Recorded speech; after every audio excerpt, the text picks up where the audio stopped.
everybody, my name is Emily. I'm a dietitian with the Hurley Diabetes Center, and today I wanted to talk about label reading.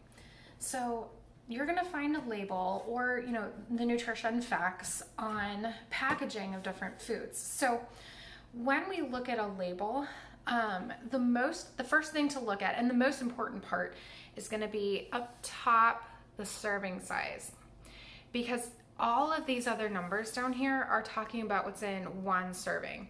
So if we eat 2 servings, right, we have to double all these numbers, for better or worse, right? Same goes if we eat 3 servings, we have to triple all these numbers.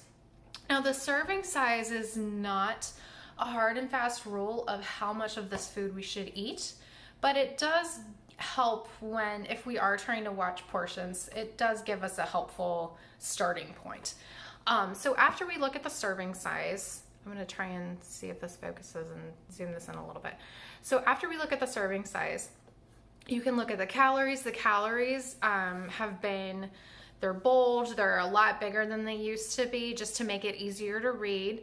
Some good things to look at when you're looking at a nutrition label are going to be the sodium, the amount of added sugar, the protein, and the fiber is something that I really like to look at too. Fiber is one of those nutrients that most people don't get enough of. So if you see a food that's has a good source of fiber, like this one does, this is 14%, that's a really big bonus for the nutrition of this food. There are different nutrients down here too. If you see a higher number for these, that's a good sign. In general, I like to look at the percents and kind of look at the outliers. So what is high, which is more than 20%? What is low, which is considered to be less than 5? And just kind of thinking about that and, without getting too lost in the numbers, looking at the percentages can help kind of give us a guide. And, if, for example, let's say we are watching how much salt we're trying to eat and we're looking at a food that's high in sodium, let's say it's 25-30% of our sodium.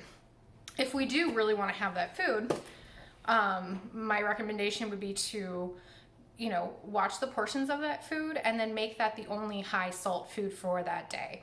So let's say we're having pickles, for example, which are really high in sodium. If we look at the label, we're going to see that they're high in salt. So then maybe don't choose lunch meat for lunch along with it or something like that, because that's also going to be pretty salty. Hope that was helpful, and take care, and thanks for watching.